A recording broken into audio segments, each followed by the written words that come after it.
ظہر شانی گیش تفصیل دے گئی بلال فیروز۔ جی بلال فیروز۔ جی بالکل، گزشتہ روز کوئٹہ کے علاقے بروری روڈ سے جو ہے 3 افراد جن کے نام جو ہے ٹکری بہادر علی ولد ٹکری رسول بخش، علی رضا ولد رسول بخش اور بشیر احمد ولد غلام محمد بتائے جا رہے ہیں، ان کو جو ہے مبینہ طور پر لاپتہ کیا گیا تھا۔ بلوچ یکجہتی کمیٹی اور ان افراد کے لواحقین کا موقف ہے کہ ان افراد کو جو ہے پاکستانی فورسز کی جانب سے جبری گمشدگی کا نشانہ بنایا گیا ہے اور بروری بائی پاس پر موجود ان کے گھر میں گھس کر ان کو لاپتہ کیا گیا ہے، اور اس کارروائی کے دوران جو ہے چادر اور چار دیواری کے تقدس کو بھی پامال کیا گیا ہے فورسز کی جانب سے۔ لہٰذا اسی مسئلے کے اوپر جو ہے انہوں نے آج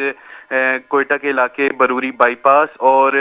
سریاب روڈ کو جو ہے سریاب کسٹم کے مقام پر احتجاجاً بند کر دیا ہے، اور ان کا مطالبہ ہے کہ جلد از جلد جو ان کے لاپتہ پیارے ہیں ان کو منظر عام پر لایا جائے، اور اگر یہ قصوروار ہیں تو ان کو آئین پاکستان کے تحت عدالتوں میں پیش کر جو ہے سزائیں دی جائیں۔ جی انتظامیہ کا اس حوالے سے کیا موقف ہے؟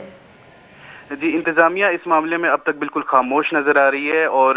گزشتہ روز بھی جو ہے بلوچستان حکومت کی جانب سے دفعہ 144 دوبارہ نافذ کیا گیا، لیکن اس کے باوجود جو ہے تاحال سڑکیں جو ہے صبح سے لے کر اب تک جو ہے بلاک کی گئی ہیں لواحقین کی جانب سے اور بلوچ یکجہتی کمیٹی کی جانب سے، اور ڈسٹرکٹ ایڈمنسٹریشن اور دیگر جو حکومتی اراکین ہیں وہ جو ہے اس منظر سے بالکل غائب نظر آ رہے ہیں، اور روڈ جو ہے تاحال بلاک ہیں۔ جی بہت بہت شکریہ۔